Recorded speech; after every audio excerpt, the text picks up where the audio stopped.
All right, and we're live. Very exciting. Hello, Maddy. Hey, Kelly. How's it going? It's going great. I'm excited to talk about generating and capturing web leads today.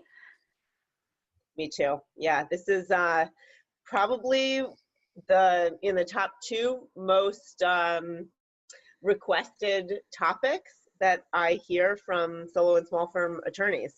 Like, how do I kind of cut through all the noise and figure out what I should be doing online, and then what to do with the people who I'm generating from those digital marketing activities. Yes, yeah, the what to do with them is a big thing that we hear a lot of. Like, they're doing their SEO properly, they're going, getting pay-per-click ads up and running, but then what are they supposed to do with them? So I'm excited for you to talk about that a little bit later on, but we can talk about who we are first and foremost. I'll let you introduce yourself. Sure. So I'm Maddy Martin. I am the head of growth and education for Smith.ai. I have spent the last 10 years growing small businesses and startups between coast to coast in the US. And now I am leading all of the growth initiatives with Smith.ai. We are a virtual receptionist service for live calls and web chat, primarily focused on helping attorneys be more responsive to leads and provide an excellent client experience while achieving better work-life balance. Fabulous. And I actually we will have someone on the AttorneySync clienting podcast in a couple of weeks who uses your services, and she had nothing but great things to say, and it is actually helping her achieve a work-life balance. So kudos to what you guys are doing. Awesome. Great to hear. And I am Kelly Street. I'm the director of marketing, or market director. It's a digital marketing agency for lawyers only, and we do everything from creating an SEO thinking website all the way to handling all of your monthly SEO needs and pay-per-click reputation management. Basically, everything you need to do to get clients online. And what are we going to talk about today? Let's go over our goals and objectives.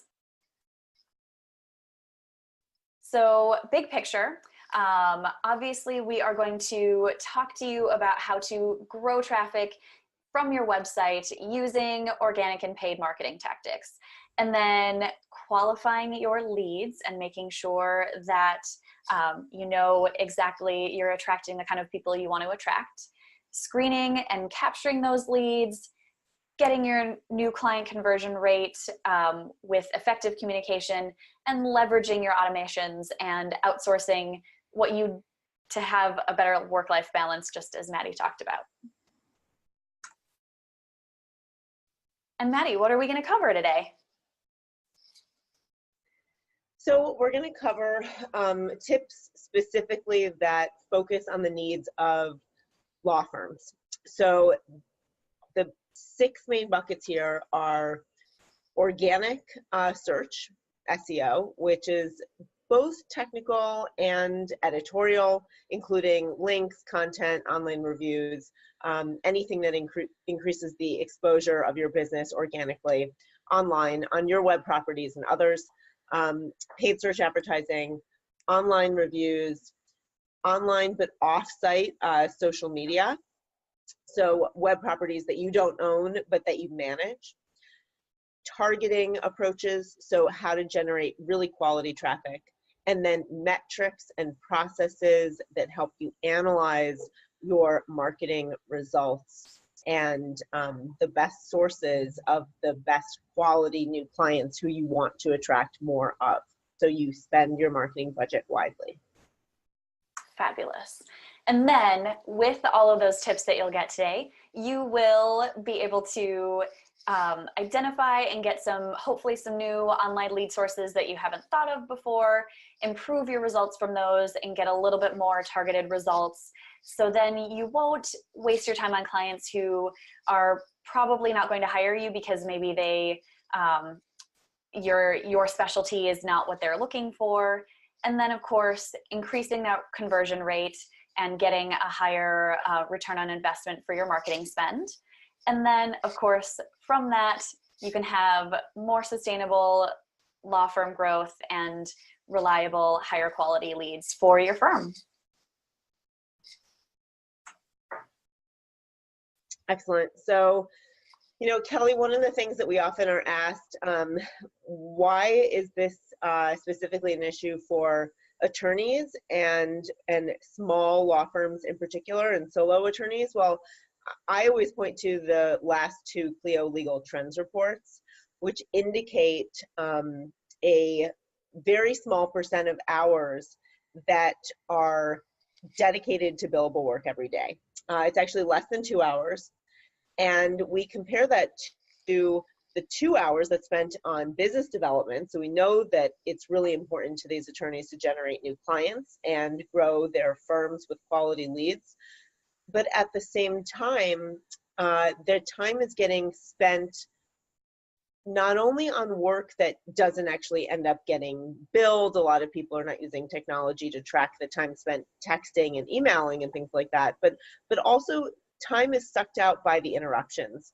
And for those who are not accepting the interruptions, there's a lot of lead loss that happens. So 2 out of 3 potential clients say that they're basing their decision to hire an attorney by their responsiveness to the client's first call or email. So that lead's first call or email. So that initial responsiveness, in fact, almost an instantaneous response is expected right now by consumers, because you have to keep in mind that these are the same people who are not only trying to hire your law firm, they're also used to buying on Amazon and Instacart and having things instantly delivered to them with very high responsiveness. So they are consumers in the greater world, and when they come to your law practice, they view you as another business that is held to the same very fast responsive standards. Now, keep in mind also that 59% of people who have a consult still don't hire an attorney. So it's really important that you spend your time wisely in this respect as well, to filter people out before they schedule a consult. And that can be done very effectively with a basic intake and questionnaire form, as well as in many cases taking payment for those consultations. Yes. So what does this mean? Well, the data really points us to a few key dilemmas. The first is that interruptions kill productivity, and we want to minimize them. But at the same time, potential clients demand quick response times, and we want to maximize responsiveness. So how do we marry those two things? That's one thing that we'll address. The second dilemma has a lot to do with software and technology. So how do you get, as a solo or small law firm attorney, more efficient with the use of technology, but using technology that you can afford, that is easy to implement, and that allows you the control you need without having like constant monitoring and tweaking? Because we know in solo and small firms, there isn't a dedicated IT person. And typically if you have to call someone, they can be expensive, and there's a long time to just get on their to-do list to implement the technology that you need. So you need easy, accessible tools.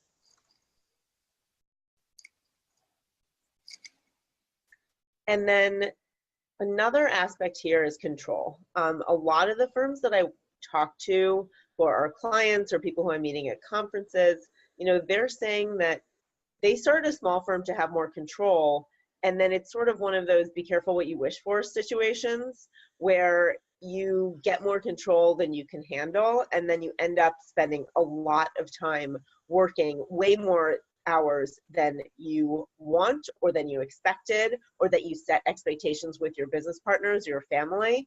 And what ends up happening is that your firm controls you instead of you controlling your firm.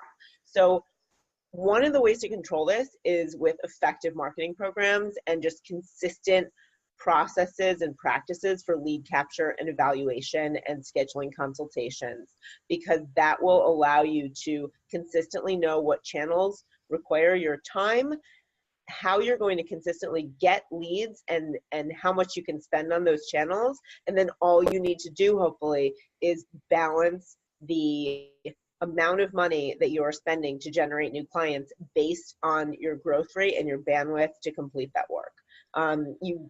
We know that you don't have time to launch and test and adjust campaigns. So being careful about the tools that you're using so that you're able to have those things run once you set up and test, so that you can rely on them to grow and sustain your firm.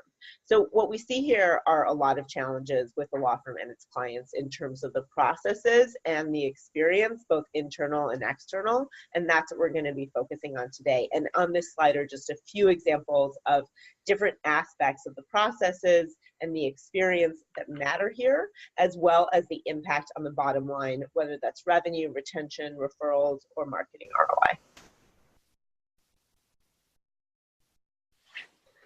So as I mentioned, what you can do is to adopt affordable and adjustable systems that are easy to customize, that are comprehensive as much as possible. So you'll hear me talk about, and also Kelly talk about, the variety of services that we each provide.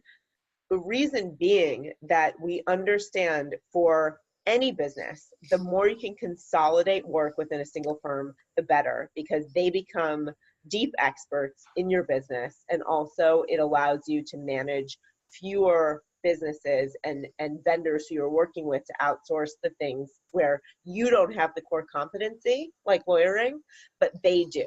So the more you can hand off, but to fewer businesses, the easier your life will be and the less time consuming it will be to have these automations and outsourcing processes in place. So we'll just get a quick lay of the land for the web lead conversion flow, and Kelly can talk a little bit more about this, but the basic two steps are generation and capture. So when we're generating web leads, we're seeing that they're coming through paid search campaigns, SEO, content and social media on external websites, link building through other websites where you're getting some of that link equity passed over to your domain. It may also be local listing sites online and review sites, whether that site is dedicated to reviews or it just has reviews as a component. And then when people contact you, the methods are, greatly expanded beyond just phone calls right now and beyond email. So just as we've, seen a lot of people finally start to get comfortable with email and cloud hosted services and things like that, boom, we're into web chat and texting for business. And, as soon as you get comfortable with one, there's a new technology to adapt. So, or adopt, I should say. So what we're going to talk about here is also how you can incorporate these contact methods to work for you in a way that doesn't feel overwhelming, because I think that they often can. And then who responds on these channels? Well, it can be you, the attorney yourself, it can be an in-house assistant or paralegal, or it could be a receptionist or AI service for calls or chat, and sometimes even automatic responses via text message are a popular choice as well. And then what happens during that first initial response is the qualification. And I kind of like to think of this as the trunk of a tree are these sources, and then you are watering them obviously with good channels and sprouting these two branches. And one branch is going to be the good leads who pass your criteria and they go into the intake or into the lead nurturing, and then you follow up with them and hopefully they convert to a new potential client. Obviously that timeline will be different depending on what practice areas you're in. So if you are doing, for example, family law or business, trademarks, things like that, your timeline may be a little bit longer for people to make that decision versus personal injury and criminal defense. Now on the bottom, on below the line that you see here for qualification of bad leads, what you find is that with the criteria, the whole reason that we have criteria is to weed out the people who are not going to be good potential clients for you. So whether you're doing exit interviews or you have been working for long enough and this is an indication that this is not someone who I want to work with or I can work with, or it's outside of your practice areas, it can be qualitative or quantitative here. Make sure that your criteria, and I'll go into this, is set up to properly filter out the bad leads. And then what do you do with them? So you can refer them out to firms that you recommend. And this also doesn't have to be done just by you. You could have this list on your website. You could have this list given to outsourced services so that they can make referrals on your behalf. And I'll get into more detail there as well. But what we want to focus on here is that above the line, those are the people who you are generating and capturing who are leading to new clients, and below the line are people who are not good potential clients who you're going to refer out, because doing something with those people means doing something for them, and that generates goodwill in the community for you, which can then cycle back into the top of this funnel, where you have people who heard about your firm, you took the time to educate what you do to them. Say, no, you know, I'm sorry, I can't help your, this is just a scenario I heard about yesterday. I'm not the right law firm to help your boyfriend with the murder that he's been charged with. I'm a family law attorney who focuses on divorce and child custody matters. So that's not a good potential fit for your firm, but that is still a person in your community who may, for whatever no judgment on my part reason, pursue a divorce in the future. So not only may it apply to their situation, but also friends and family and coworkers who are in their circles. So keep in mind that anyone you talk to is a good potential referral, and I'll get into some tips for that later on. Yes, and I have seen a lot of online reviews for positive online reviews for lawyers who are referring people out to other lawyers because they were like, hey, I wasn't a good fit for them, but they listened to what I needed and they referred me to a lawyer who could actually help me. And that's just, it's super powerful to see those kinds of things. And that still counts as a positive review. If you get 5 stars for that, that is valid, and that should stay on that listing site. It's not something that's going to be flagged, because it is an accurate experience that was given by a real person. So that can absolutely help you generate your reputation online. 100%. All right, so part 1, attracting the best clients for your law practice online, and online marketing. It works, but how? I like to tell people to think of their marketing strategy in general as a puzzle.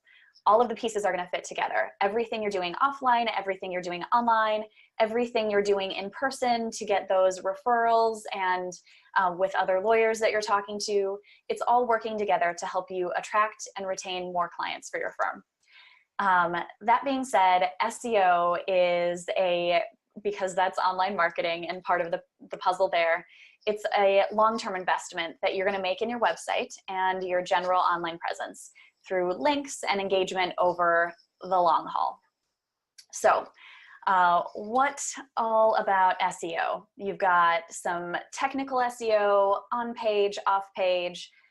So let's get into that. Search engine optimization, made up of kind of 3 basic parts. Your technical SEO, all about how your website's structured so that search engines can crawl your site and determine if your site has EAT. That is expertise, authoritativeness, and trustworthiness. These are kind of the metrics that Google has told us. They don't share everything and not all their secrets, but those are some of the metrics they've told us are what they're looking for in a quality site and how they're going to I guess, refer a site by putting that site higher in search rankings than other sites. And then you've got your off-page SEO. This is all about your link building, as Guy of AttorneySync likes to say, meh links. The meh links is because links are so important and they're really kind of the cornerstone of your SEO process. And you want to make sure that you're linking to authoritative and trustworthy sites that will show your expertise, because just like with technical SEO and website crawling, that's really important that the sites you're linking to also have those same same cornerstones to what they're trying to build on their site as well. I like to say that link building is kind of online PR, just sort of getting your name out there and showing that you're an expert across the web. And then, of course, we have our on-page SEO.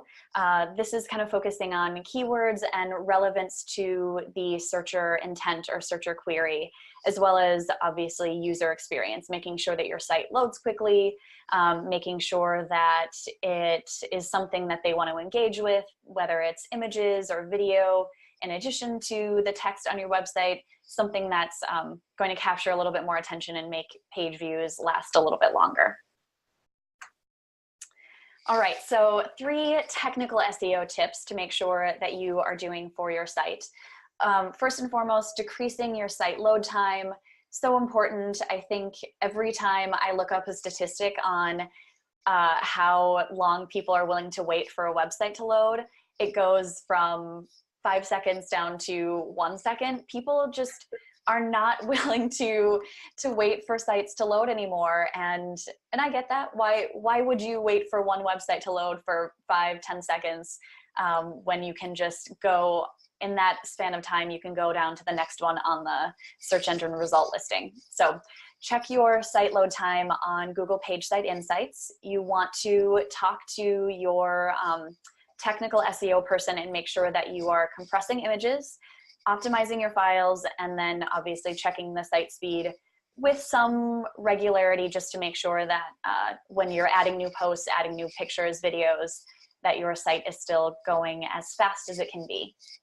After that, you want to make sure you are eliminating any 404s, which those are sometimes a page will say 404 not found. Sometimes the page will just be empty and it won't have what you want on it or what you're searching for. And then also broken pages and links on your website. This could be an old blog post that you have on your site, maybe from 5 or 6 years ago. The link that you were linking to in that post went away. That page is 404'd. Thus, the link that you have is now a broken link.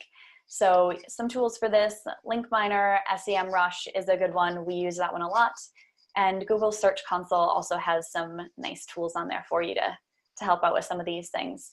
And some of these tools, Kelly, yeah. they'll proactively alert you when there's an error, right? Yes, absolutely. Yep, they will. You can have set up on your settings to make sure that you are getting these things across from you. So you're, like you said, being proactive instead of just once every couple of months when you check these things and remember to, or have someone email you and say, this page is broken or this link is broken. Can I get that from you?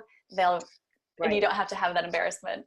Yeah, and if you do have an IT consultant who you work with, or someone who's kind of like, on the side of your team who can receive those emails, like that can be a nice way to kind of like passively have those sent to that person without getting distracted by it yourself. Yes, exactly. Offload as much of that work as you can. Yep. And then, of course, make sure your website has a sitemap. Talk to your web designer about this. This is basically kind of the hierarchy, or I always think of this as it kind of looks like when you build out what your family history is, where you have the grandparents and all of the kids that they had and all of the kids that they had. This is kind of what it looks like. So make sure that you've got that set up for your site and that it is according to proper up-to-date SEO guidelines, because these have definitely changed in years past. You used to want to have different websites for every practice area, and now we know that having one website with pages of your practice areas is the superior way to go. And then bonus, I'll talk a little bit more about this later, but schema markup. Make sure that you are adding the schema or structured data to text to your website so that your reviews and your links to social media profiles will be up on your site and easily accessible and really right in people's faces, as far as, especially for your reviews. Now, off-page SEO tips. So this is really about accumulating and getting positive interactions with your brand off of your particular website. And hopefully your brand, your audience interactions, and your content that you have out on the internet off of your site will all be positive and lead for people to trust you a little bit more and create that authoritativeness and trust. So creating a brand identity by doing link building and doing blog posts not on your site, or getting quoted in an article if you are a birth injury attorney and a mommy blog is talking about, hey, as you're preparing for your birth plan, make sure that you're also thinking about ways that you can reduce any of these possible things to happen. And you know what, in the event that they do happen, this lawyer will tell you what steps to take. Creating those articles really can make people understand that you are the person to go to, or you could know someone who could help them if you're not in their geographic area. Yeah, Kelly, one thing that I'll mention, oh, Yeah. sorry. One thing that I'll mention is that I just saw a great post from an attorney who was, I believe she does personal injury and a few other things, but she was talking about Uber rides. And as two women, you know, I think that this is kind of an interesting topic to bring up here, but protecting yourself and setting yourself up for safety and success when you're riding alone in an Uber, maybe it's late at night or in a city you're not comfortable with. I remember when I went to Vietnam, they told me, like, you must only use this approved taxi company or else you're going to be potentially in trouble, you know? So she had this YouTube video, actually, not an article, maybe she's an accompanying article, but a YouTube video that had tips from her experience working on these real cases of people who exhibited similar circumstances when they were in, you know, areas of trouble with these rides, whether it was any ride sharing app, not necessarily Uber. But I thought that that was a really good use of content. It was really beneficial and educational and something worth sharing, which as the word gets out and the views increase, that only helps you. Yes, and as I'll talk about next in on-page SEO tips, that is the kind of thing where it is not your exact content that you would necessarily think of promoting if you're, you know, for her law firm exactly, but it's related content, and it's what the kind of thing that people could be searching for or could come up for them when they have some sort of an issue in an Uber ride and or Uber safety that, you know, maybe even like a parent's looking this up and then they're like, oh, lawyer. And then you're the person kind of circling around in their mind if they do ever have an incident in a rideshare. So thank you for that example. Yeah, sure. Yeah, and so on that note, it's about identifying what your clients want, not what you think they want. Thinking about the questions they're asking you when they're in your office, not the kinds of things that you want.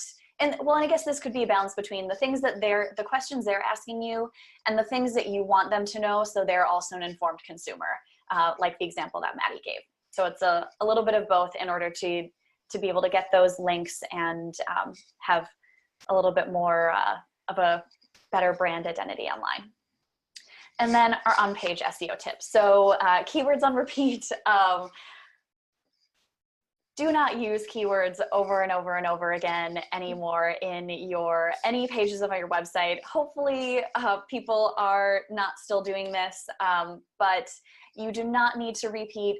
Google has shown us, I mean, that is the search platform that the majority of people are using. So I will reference Google specifically, but any of the search engines, their algorithms have gotten to be far smarter than we sometimes give them credit for, or maybe not as smart as we sometimes give them credit for, alternatively. But you don't need to repeat keywords over and over again. You can have them in the first paragraph of your site or of your content, and then just sprinkle alternative options throughout the rest of your piece. And then just like I mentioned a minute ago, the related topics. So car crashes, but what else are they searching for? Specific to the rideshare example, are they also searching for rideshare safety and other things to look up? Just make sure that with your keywords and your topics that you're selecting, that they are on topic and relevant, that they include actual answers to searcher questions, and that it is credible and accurate information. It is not just your opinion on something. Opinions are great, but what Google wants is for you to be an expert. And so you want to make sure that you have accurate information in there. And then make sure that what you're doing is subject-based. So your keyword, your subject should be in the title tag. Make sure that your URL is not just, you know, personalinjurylawyer.com/blog/52748. Make sure that your URL actually says what your blog post is. And then in the images that you're using on the site, make sure that the alt text for that image, which if you are on WordPress, that's just an easy category. When you're uploading an image, you'll be able to find that really quickly. Make sure that the text describes what the image is, and hopefully that is related to the subject enough that you can put the subject in the alt text as well and it'll make sense. If it doesn't make sense, don't do that, because that is a strike against you if the image doesn't match up. But anyway, and then just make sure your subject is very specific and that you are really curating the kind of article that people are going to want to read, and it's not just general useless information on the internet. You've already got plenty of that. You're not going to stand out if it's useless or general information. One thing that I'll mention is that also when you're adding alt text to images, it's often overlooked, but it really helps with accessibility for people who are impaired and can't necessarily view images. They may be blind, and they may have online readers that they use to dictate content on a website to them, and it improves accessibility to them in order to understand what they are not able to see by having alt text for an image. Yeah, and I think it's accessible websites are kind of on this borderline of, it's, to me, almost, this is going a little far, but to me it's almost unethical not to have an accessible website, because I'm glad you say that. I totally agree. There are a variety of people and needs online, and if your website is not at least minimally accessible with alt tags and just being able to be read by a screen reader in a way that makes sense, and your buttons don't have text that makes sense, and so they don't know what to click on, all of these things, it just, you're not keeping yourself open to an entire population of people that could also need a lawyer. Even if you're not a rights lawyer, they need lawyers for other things too. So I'll get off my soapbox for that. I completely agree with you, Kelly. I'm glad you brought that up. Yes. All right, now on to paid search and paid media. So a couple of examples here. I guess I'll go back. Pay-per-click advertising. Mostly people know this as the first three, sometimes four, but generally three things that you see on a search engine result page, which I have there. I just did in an incognito browser, so Google did not know what I'd searched for before. Search for birth injury lawyer in Minneapolis, because Minneapolis is where I'm located. And you also will have, plenty of opportunities to spend money on your search advertising from Facebook, LinkedIn, Bing. It's sometimes overlooked, but it's actually a really good option. I know Guy talks about this a lot. Bing is a great option for if you have a smaller paid media budget to look to Bing, because even though it's not as large of an audience, you're not, there's not as heavy competition for keywords. So if you want to do kind of shorter tail keywords and rank for things that are a little bit more general and not as niche, and you have a smaller budget, go to Bing for that. Anyway, so make sure you're doing appropriate and relevant search terms, set your budget, do an incognito search for your firm name and your name as well in particular, to see if other people are bidding on your name. This is something we run across a lot, that if you are a really high-powered law firm, no matter the size, other law firms in your area could be bidding on your name. So you want to make sure that you're aware of that and that you're also bidding on your name. If you don't have anyone else bidding on your name, we actually typically don't recommend that. It's not always necessary. Otherwise, thinking about your budget, it will depend on your geographic area, your keyword competitiveness, and how specific you are going to get with the keywords you're searching for. And then on the other side here, we've got our display ads. So a little arrow to that LL Bean one there. I was hoping to find a lawyer. I have a few of them. I just couldn't find them in my image files for this. Retargeting ads are done on Facebook and generally across the web. You use a code, sometimes called a pixel, or a cookie is what we generally know it as, to that's on your website, and that stores the information of your website visitors. So a tip for this, base the specific URL visits like your contact page. So don't necessarily have it for everyone visiting your website. You may want to put in there if people are going on your contact page or a specific landing page, so that you're going to re-engage people who are a little bit closer to making a decision, rather than people who are just, you know, either accidentally clicking on your website, or they go on it on your homepage and they decide, hey, you're not the lawyer for them, you don't have that practice area that they want, and they're moving on. So a little bit of funneling there. Online reviews. I am such a big fan of online reviews. I look for them myself basically anytime I'm looking to purchase anything, use any sort of a service, go to any sort of a restaurant. I am all reviews all the time.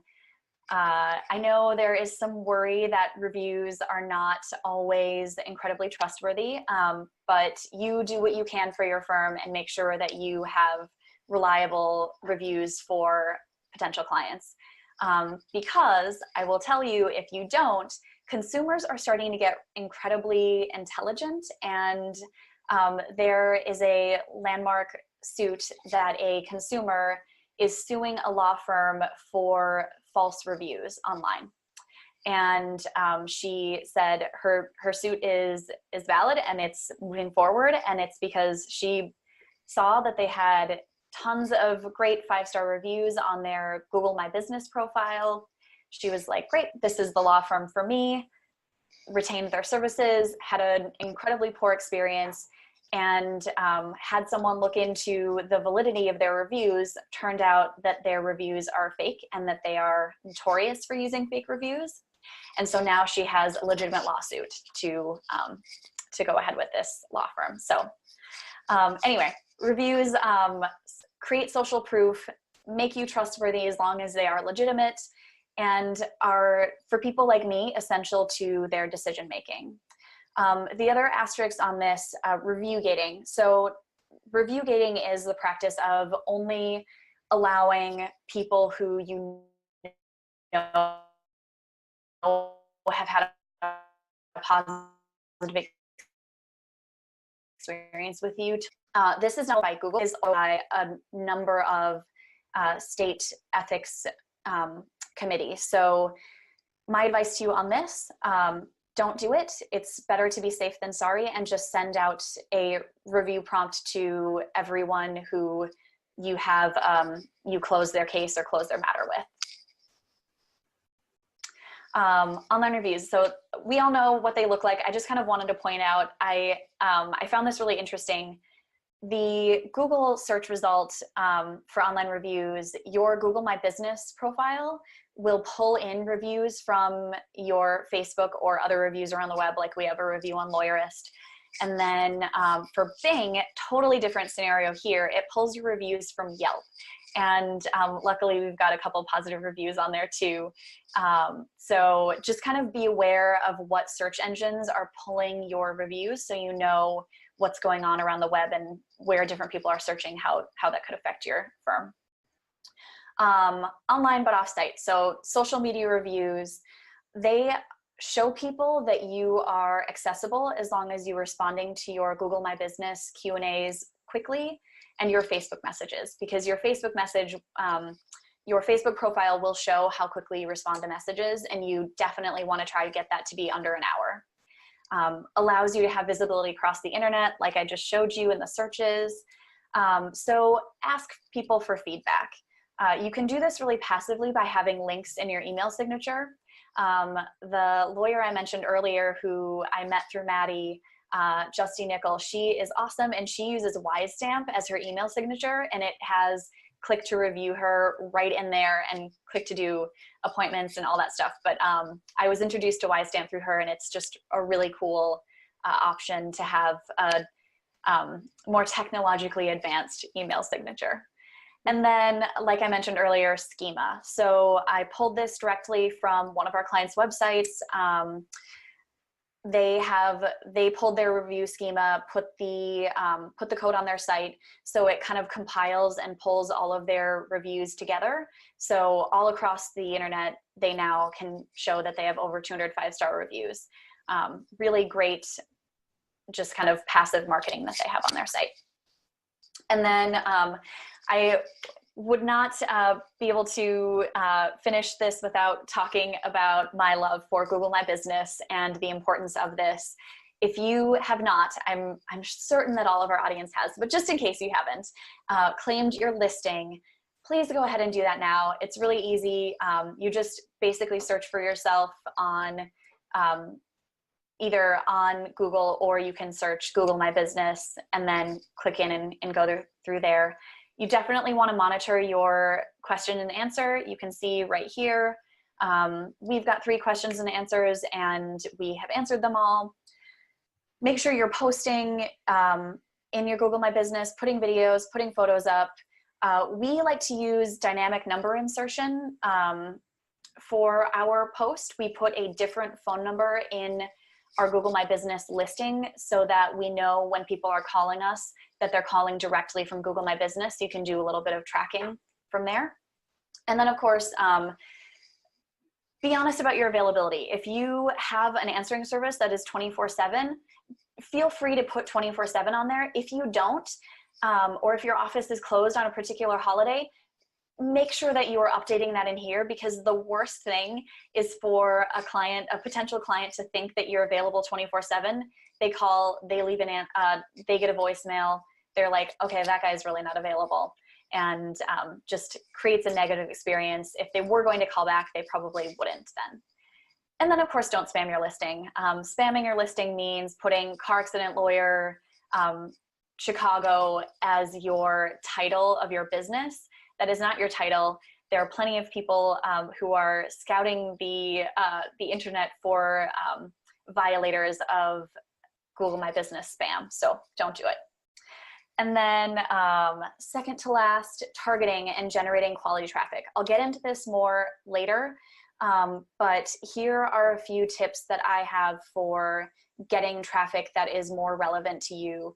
You're picking a topic, you're creating a list of phrases that are related to that topic, checking your domain authority of your site, checking the popularity of the key phrases. You're searching for the phrase in Google to make sure that you know the other content that's coming up for that phrase already.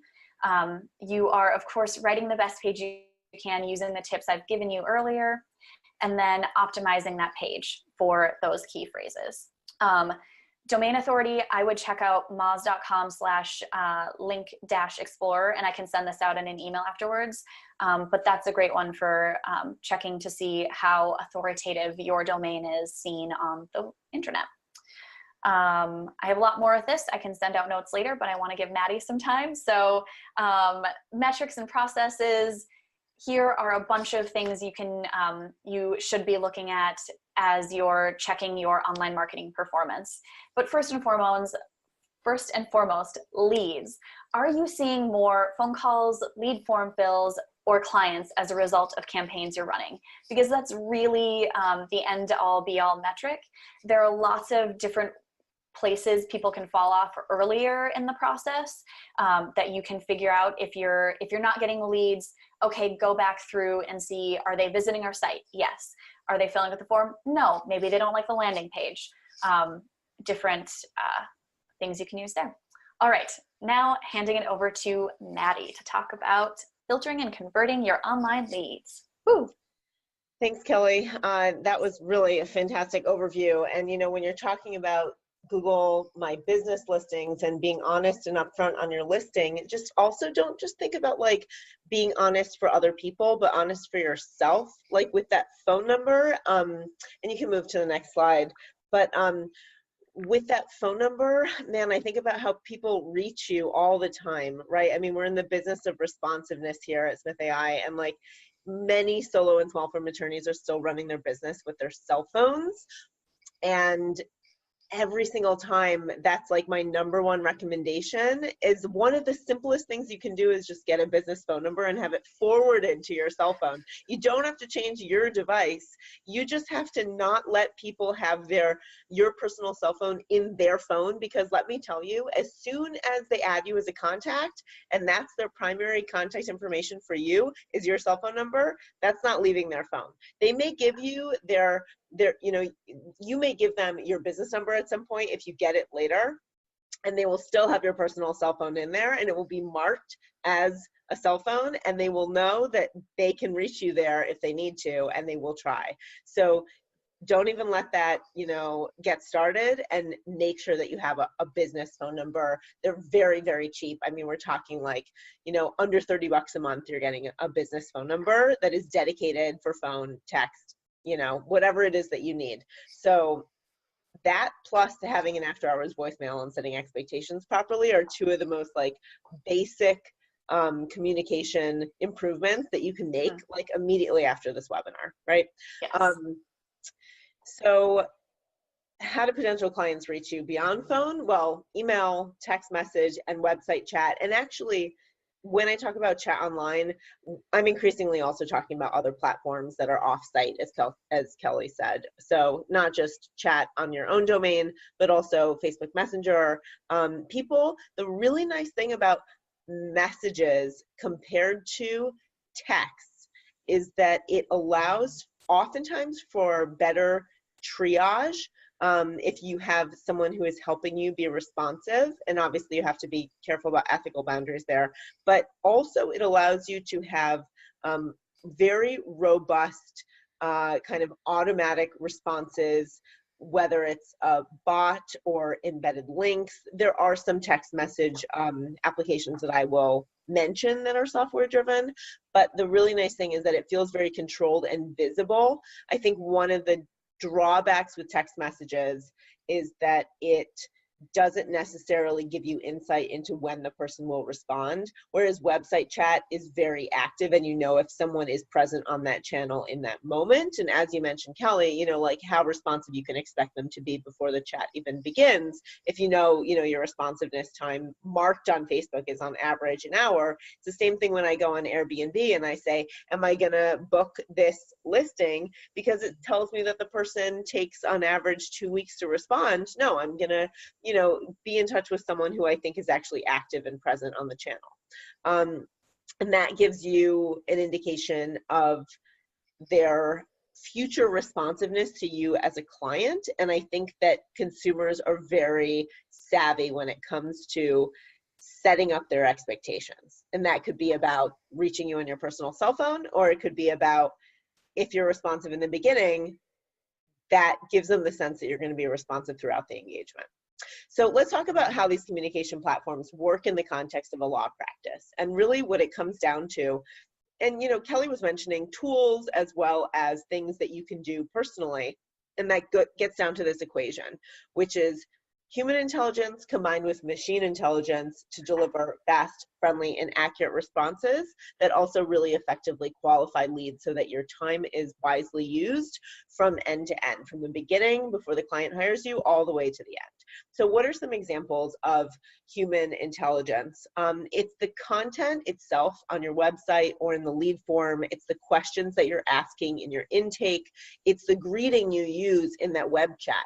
Whereas the machine intelligence is not only the web chat software itself, but also the integration that happens when a chat is completed, that the transcript appears in your CRM, right? So if you're using Clio or Practice Panther or Rocket Matter or Lexicata, or now it's Clio Grow, or whatever it is that you're using, you can have, thanks to software that talks to each other, and you've probably heard the term API and Zapier, whatever the case may be, the beautiful thing these days is that software talks to each other, and you don't need to understand why, but you do need to understand that these tools are available to you, and the automations make your life easier, and it takes away from the data entry tasks and chores that may be consuming some of that time that prevents you from billing more time every day. So in terms of productivity and efficiency, there is machine intelligence that is accessible to you at a very low price to bring in the data from one area to another, whether that's a chat into your intake software, or whether it's a credit card payment into your billing system. And all of these things help with efficiency, and they also help you be more productive and a better manager of the cases and projects that you're working on and running your firm. So effectively, like, the human and machine intelligence combine to provide a greater experience to clients and to you when you have better quality leads and better marketing ROI. Now, how do you manage response times? So I use this acronym because it's easy to remember and it's something that you want to remember, which is to get paid. So effective response management involves being predictable. So again, those accurate hours on your listing. The same treatment of the similar client types, good or bad leads, every single time. It should be accessible, meaning that if someone is trying to text you, then you should enable business texting. And let me tell you, they are all trying to text you. Just because you're not getting business text doesn't mean that you're not, your business isn't relevant in the texting sphere. As soon as you enable business texting, if you don't already have it, if you have a landline, there's a great service called ZipWhip that you can add. There's a ton of SMS add-ons for business lines. Or if you have a VoIP phone, it should come with your plan. But accessibility, we were talking about, you know, adding alt text to images, Kelly. Like, accessibility comes in many forms and it has many faces. And it means, with respect to responsiveness, not just being fast to respond, as we're talking about the timeliness of your response, but also being on those channels where people want to communicate with you. So improving access to you where your potential clients are already communicating. It should be individualized. So making sure that you are using the proper questions to qualify and screen people, because not only does that save you time if you're not booking consults with people who are not likely to hire you, for example, someone who is being charged with murder and you run a family law practice, like, probably not a good fit. But it's also a really bad experience for them because they're wasting their time as well. So what you want is to deliver a great experience, and then maybe you even, you know, bring it full circle, and that generates a good review for you, even if they didn't hire you, because that experience is what drives the motivation to write a review. It doesn't have to be actually an engagement.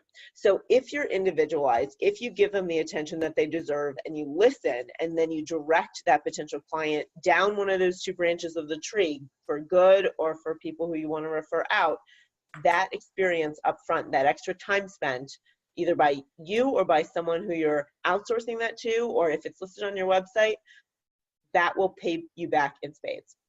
And then it should also be directed. So identify the new client criteria before you set your process in place, or else you can never hand it off, right? So the whole thing here is that, like, if you're going to automate and outsource any of these processes, the process has to come first. Then, you know, maybe the software will come, or the software can help you guide in the process. But overall, you need to identify, before you get started with any of this, what is the criteria? What is that form going to look like to identify the first, you know, 5-10 most essential identification questions for who good potential leads are? And let me tell you, the days of a contact form where it just says, what's your name, phone number, email, and message, which is very general, those days are over. So now the forms are very robust. You can ask specific questions, and you can also identify certain must-have answers that must be answered before you can actually proceed with scheduling or payment or the next step in the process. So identify who your favorite clients were, who you want more of, identify the potential clients that you could have had but you missed for some reason, and then also do these exit interviews and identify the clients who you worked with who you are not really, like, so eager to work with similar folks again. And then as you define this criteria, it really is important that you set your goals into them. So are you in a point in your firm where you want to just sustain the volume that you have over time, or you want to grow, you want to open another office, and there are obviously SEO implications there in terms of where your location is and building up reviews for that, you know, side business. But then also, what do you want your work-life balance to be? And that is a personal judgment call for you. There are plenty of attorneys who want to work 30 hours a week versus 60 hours a week. And that is totally up to you to determine. But set those goals up front and say, how is my screening process strict enough or lenient enough to give me the volume and the type of clients that I'm looking to attract? And then you'll determine, like, what is your budget to meet those targets. But the qualification questions come first. So determine what are the must-have qualities, not the nice-to-have, because no one wants to spend time discussing things that are not necessary unless you've already decided that this is a good client and you can discuss on the first consultation or engagement. And then once you've done this thought exercise, you're going to determine the method for conveying this, whether it's an online form, and then are they, Kelly, you can go to the next slide. No, it's okay. So if they pass your initial form or criteria, then what happens? So they schedule a consultation with you. Well, if so, what is the form of that consultation? Is it in person? Is it a phone call? Is it a video chat? Consider not only the convenience and comfort of yourself, but also of that person. A lot of people are not necessarily comfortable with video chat, but there are people who want to do so, yet they don't want to download a new program. So don't force them into Skype necessarily. Maybe something like Google Hangouts is a little bit more accessible, and think about the, are they using their phone or are they on their desktop? And then also, are you accepting free or paid consultations? So this can be in another filtering step where you say, okay, this person is coming to me online. I don't know if they're a referral necessarily. They may be on my website. I don't know how much information they've read on my website. Should I be charging for consultations? What we're seeing more and more is the recommendation is yes, but what you can do is you can charge for that consultation, and then you can credit that to their first bill, potentially. So it's not an extra cost, it's actually just a commitment of intent and how serious they are, but the people who are serious are not being penalized. So that is a nice thing to be able to offer. And then obviously, once you have this process in place, you can have your calls, your web chats answered by someone other than you, so you can continue doing work while this process flows. And the nice thing is that with certain services, like Smith.ai, for example, that are doing outbound calling as well, if a contact form is completed or in the process of being completed, there can be web chat that guides them through the questions while they're on the website, or even after submitting that form, they can, you as an attorney can actually forward that completed form email to a receptionist service, and they can follow up with that person with an immediate callback to further qualify and schedule that person, or to make a referral outbound if it wasn't filtered out before the form was completed. So that inbound and outbound process just allows you to have fewer emails at the end of the day to follow up with and to make decisions on. So if you're automatically forwarding those emails, they just go straight to a receptionist service, and you're hands off. All you see is that the new contact is added to your CRM, the appointment is on your calendar, and the call summary or chat transcript comes through email, and you say, okay, look, I'm still in touch with what's going on with my firm, but I don't need to be the person who's doing that initial contact. But here are some, basic form creation tools. They're very affordable. So you can build out all those questions in there, and then you can, I'll give you some examples in the next couple slides for the basic intake options, and then some more creative offerings. So that kind of also combine great keyword and content intent into the form completion itself.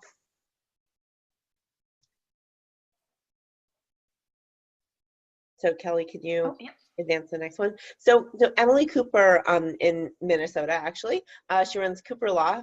And she's got a form here, and one of the things that I really like about this is that after completing the form, she gives the option to book a free 15-minute consultation, but you have to answer these questions first. And there are a few things that are really well done here. So she, first of all, asks, how did you hear about Cooper Law? So capturing not only the marketing channel or the referral source and name, but maybe even insofar as the Google search keywords that person used. Like they may even tell you, this is what I typed into Google, or I was looking for this, or straight copy and paste, because that will tell you exactly what brought them to the firm. And not only did they bring them to the firm website, but they actually are someone who's completing your contact form. So it's a good indication of capturing that data before they forget or lose the information. So ask for that upfront and not during the consultation. If you want to follow up with more information, oh, how do you know so-and-so? Thank you for the referral. Fine, that can be done during the consultation. Someone's not going to remember what they typed into Google, the exact phrasing, except for the immediate, like, 5 minutes after they typed it in. Now, also what I like here is, what is your legal issue? So Emily only works on these 2 issues primarily. So then everything else, like, I would even recommend, like, don't even have other if you don't do other. You know, maybe she's capturing that because of ethical considerations. She wants to send a formal, like, referral or rejection, non-engagement sort of communication. But for the people who are not within those legal matter areas where she practices, you could have it set up so that you can't even submit the form. And then if it doesn't fit within those areas, you're not getting inundated with emails of people who are not a good potential fit. And then she also has here a prioritization, which is there a court hearing scheduled in your case? Justy Nickel, who Kelly mentioned earlier, who's in Colorado, she does a very similar thing. And to have that date actually logged, which is what Justy does, she is able to indicate to her and her team, this is the priority that this case potentially needs. Maybe a consultation is scheduled for Friday and she needs to reschedule for this afternoon. Yeah. So how do you streamline consultation scheduling? Absolutely, you can put a booking page on your website. Calendly is a really great tool. It's free for one calendar type. You can also use it with multiple attorneys or folks at your firm so that you can have one system for managing all of the calendars. It's really nice if you have your personal and work calendar integrated as well, because then if you have a soccer team match for your kids, then they are seeing you on the sidelines and you're not getting consultation booked because it wasn't integrated with your work calendar. So these tools are very useful for many reasons, and they are extremely affordable. The best ones also integrate with payment systems. I know that Justy uses Acuity, and that's a popular choice for many attorneys because it allows you to set a lot of different appointment types and to have different payment mechanisms or no payment mechanism triggered when that appointment is scheduled.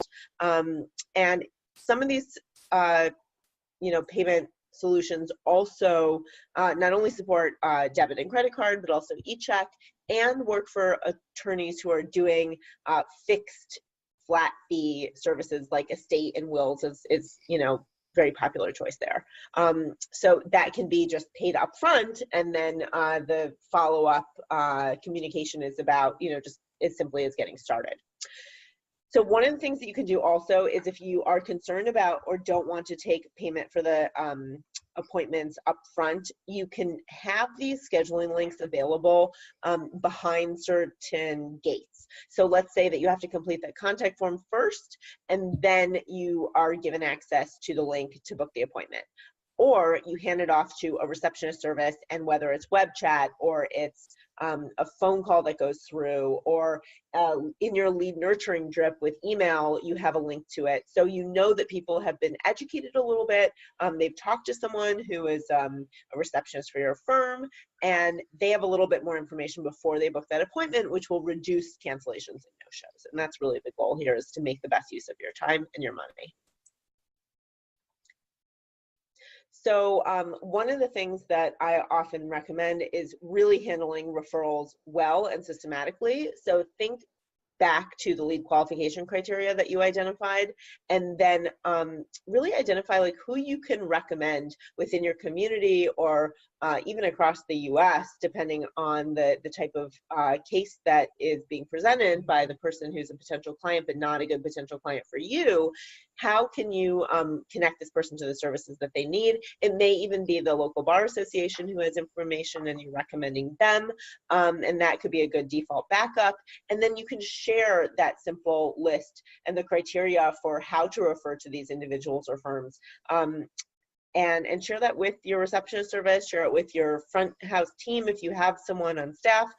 Make sure that you're unified with other folks in your office so that no matter who reaches you, they're getting the same consistent message. You can also post this on your website, and it is not a bad thing to have links that are quality and relevant to other firms within your community who provide complementary services. It's something that you can reach out and say, hey, look at, just to build goodwill, I've listed you on my website. You can ask directly, would you be willing to do the same for me? Or do you feel, the way that I do about your firm about mine? Would you be willing to have referrals? And you can build your network that way. So that can be a really great way to generate really good quality links that are relevant, that Google identifies as such, that are genuine, and to also have just directly a resource for people to use for no other reason, not even SEO, but a helpful resource for the research people are doing to get the right firm for their needs. So I talked a little bit about website chat as a gatekeeper. The thing that I'll focus on here, honestly, is the disclaimer. So I definitely recommend, if you're using website chat or you're considering it, to put a disclaimer before a chat begins that this does not constitute or establish an attorney-client relationship. It doesn't constitute legal advice. Whether or not you're staffing it yourself, you may want to have other language, such as, this chat is staffed by a receptionist service or virtual receptionist service, and that service is not going to get into any client matters, during that chat. So the greatest utility that you can have with chat is to filter and capture and get those leads who are good booked on your calendar for follow-up or an appointment. And one of the things I also love that's being done with web chat is the answers are not necessarily provided in long form in the chat itself, but you can use links to pages on your website, or if, like Kim Bennett here, you have a knowledge base on your website. So not just blog posts, but actually help docs that describe how you work, what you charge, how, for example, Kim Bennett's virtual law office works. Like, what is it and how is it different from a traditional law practice? That's something that's a routine question that she gets. So instead of answering it somewhat similarly every time and spending a lot of time doing so, even if you're outsourcing it, you don't want that company to be answering that and spending time doing it every single time. What you can do is build an article and then have the link to the article available through the chat, and that can make information really quickly accessible without having to force someone to navigate through your website and find it themselves. So just, circling back here to integrating communications within your existing system. So if you have calls and texts coming through, make sure that those are being logged in your CRM, even as you're having texts with a potential client who then becomes an existing client. They continue texting you and it starts turning into, information about the case itself. That should be time that you're actually logging and billing. And a great app for that is Time Miner. There are other apps that are good at tracking your time and including it into your invoices. But as you're using these different platforms to communicate with new potential and existing clients, make sure that you are getting paid for the time that you're spending on these channels. And I think there's some hesitancy to expanding into the new channels because there isn't the awareness that you can actually bill for time spent with clients on them. And you definitely can. If you're discussing case matters or you're sharing information via text message because you are in court and you can't be on a call, or because that's the preferred method, or because someone doesn't have a scanner and they're sending you documents and photos on their phone, time that you're spending on these channels, that absolutely can be billed and counted. So make sure that you are obviously in coordination with the ethics, opinions, and rules that are within your state, in compliance with that, logging all the time that you can and getting paid for the time you're spending with clients on any channel. And through API, you can have it passed into your CRM, and even with your phone system, you can have all of the calls and email times spent logged within the invoices every month that you're sending out. And then with marketing and new business growth tracking, one of the things that Kelly mentioned earlier is tracking phone numbers specifically. I would also say, like, not just on paid search ads or certain landing pages that are really valuable, and you're trying to determine, are these generating, you know, a lot of good quality leads, who is calling, using what numbers, and are they converting into new clients? One of the things you can also do is dedicate a phone number for your referral partners so that you can route them with high priority, for example, make sure that those calls are all answered within a couple rings, and also track how the quality of leads is coming through those channels versus the other channels as sort of a benchmarking. And make sure that you're prioritizing, you know, your time spent on being responsive to the top prospects, in addition to, obviously, when a courthouse calls or a judge, you know, needs to reach you, those are other phone calls that you need to be very, very responsive to. So obviously we're not saying that, like, there's no other communication that's happening within your firm. It's only, you know, new leads. There's a lot of communication that's happening. So as we kind of like step backwards and we think, how does this fit into the overall big picture?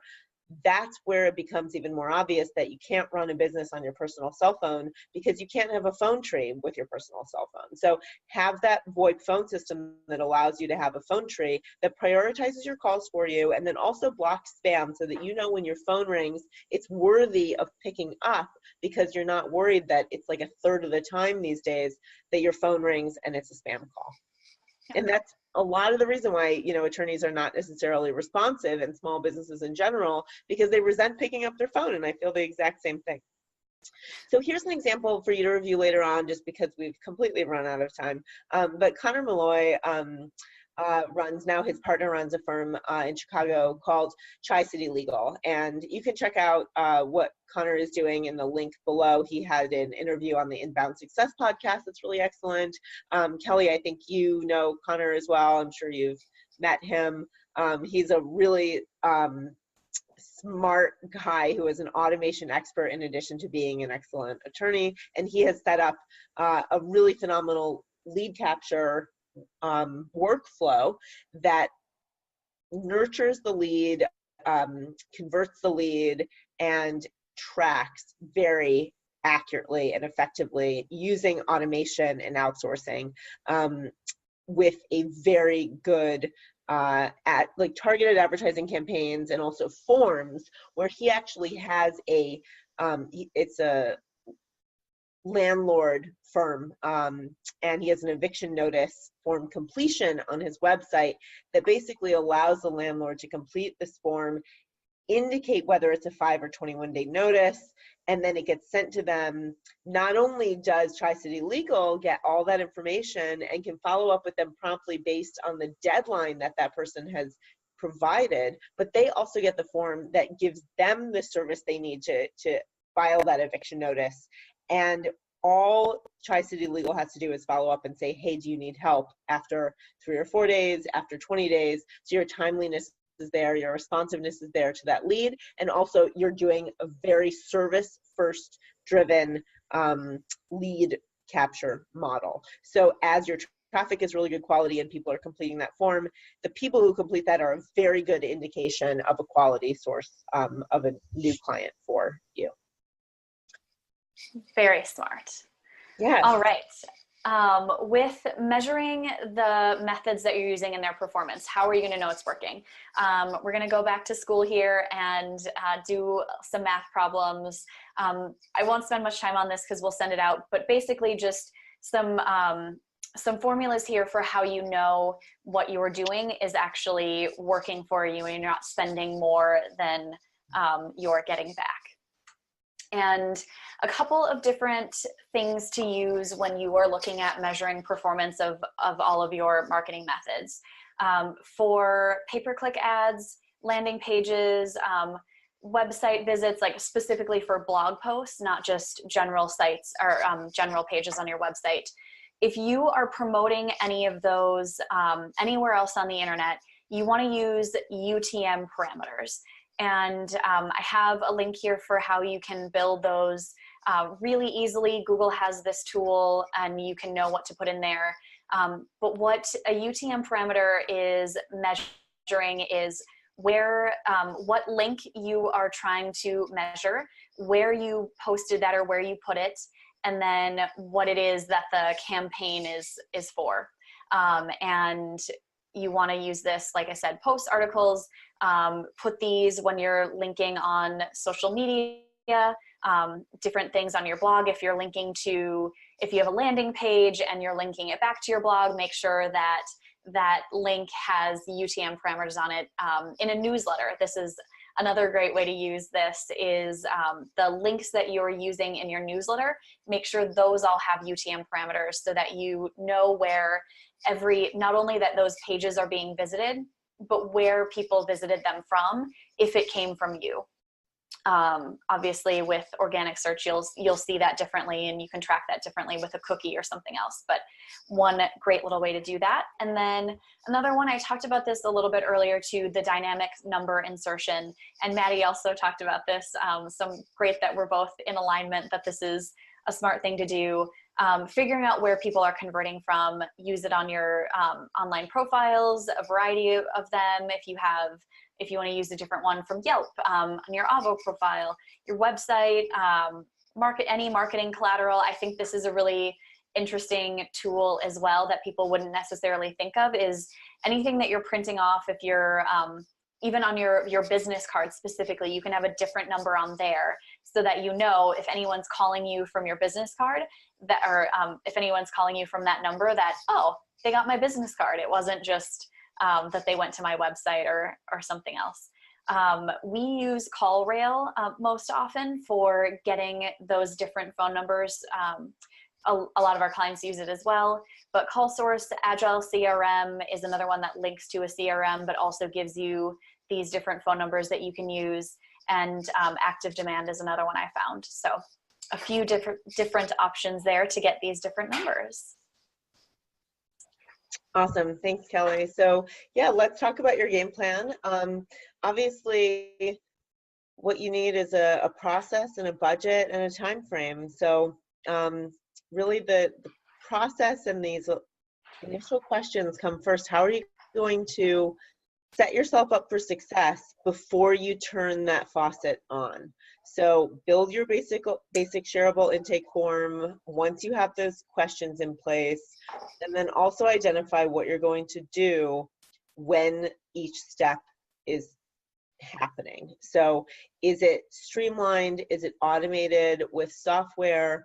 Are you taking information and putting it in another place and triggering a new workflow? Are you outsourcing it to services like receptionists who can, handle these on a live basis on chat or calls? Or are you automatically setting up certain text messages or responses or bots that allow you to be responsive no matter where you are or where anyone is who is working for you? And then really define the standards so that you can identify the channels that are driving the best leads, and you're using the same metrics across all the channels, so you're comparing apples to apples, and balance budget in accordance with the quality and the quantity that you are looking to achieve, whether you're looking to more sustain or grow your practice, to open a new office, whatever the case may be. You may be trying to surge, you may be trying to even out the fluctuations in new leads that are coming through to your practice based on certain seasonality. And whatever it is that your goals are, make sure that you're prioritizing your fixes based on the greatest urgency and importance, and also time consumption. So one of the things that I really like to do is to use the Eisenhower decision matrix. You can click on that link for more information. And typically what we find is that when we're talking about the balance of importance and urgency, that lead qualification and payments are often the most time consuming and the most easily outsourced with intake forms and online payment solutions. And data entry and lead follow-up, like email lead nurturing drips and things like that, are the most easily automated. So you set them up once, you set up the API integration with your call system connected to Clio, or your new content comes through and they're added to a MailChimp list of people who didn't immediately convert but showed high intent, well, then you have those retargeting ads triggered, or you have the lead nurturing drips triggered. Then after you implement the form and the process, I really recommend that in the next 30 to 60, 90 days, you just take on a couple of these things, and then you wait a month or two to restabilize, collect data. It may take you more or less time depending on the volume of new leads that you're getting, so that you have enough data to actually make a good decision using. And then you can evaluate not only the monetary impact, how many new leads and dollars came through the door, but also what was the satisfaction level of those clients? Are you happy with the amount of work that you have and that your firm has? And also the work-life balance, stress levels, sleep quality, and all those other quality indicators that help you have more control and satisfaction in your work and life. So I encourage you to do this not just once, but a few times a year, depending on your bandwidth and what your firm demands at this current state in your career and in the growth of your firm itself. And to reach out to me and to Kelly if you need any help sort of around this decision making. We are available by email. We're both also on LinkedIn. I will mention that anyone who is listening to this, if you use the code async50 in partnership with AttorneySync, Smith.ai is offering $50 off your first month of live calls or live website chat staffed by our receptionists, and that's in addition to a 10-call or 5-chat free trial. So you can give it a test run without having any skin in the game up front. Fabulous. Well, I mean, we did go way over time. If anybody does have questions, feel free to reach out to us and ask away. And I would be remiss without also saying, if you are not a current listener of Clienting, feel free to go subscribe, because we will have Justine Nickel on one of our upcoming episodes that I talked about, who she uses Smith.ai and a bunch of other automated automations and other things as a solo with just a paralegal. So you'll get some cool information from her about the things that she's doing that are all in line with all of these things that we talked about. So fabulous. All right, everyone. Thank you so much. We will hop off here. Thanks, Kelly.